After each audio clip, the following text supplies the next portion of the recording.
Hello everybody, welcome back to HardReset.Info channel. In today's video, I'll show you how to easily disable Do Not Disturb on your XIAOMI Smart Band 10.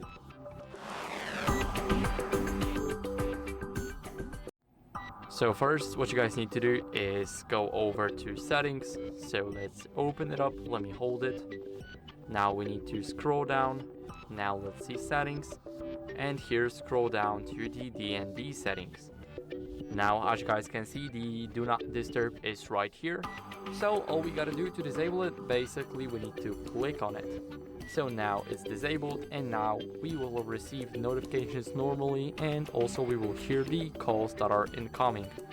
So that's basically it. I hope you enjoyed this video, and if you did and it was helpful, then leave a like, subscribe and comment, because it means a lot to us. See you next time.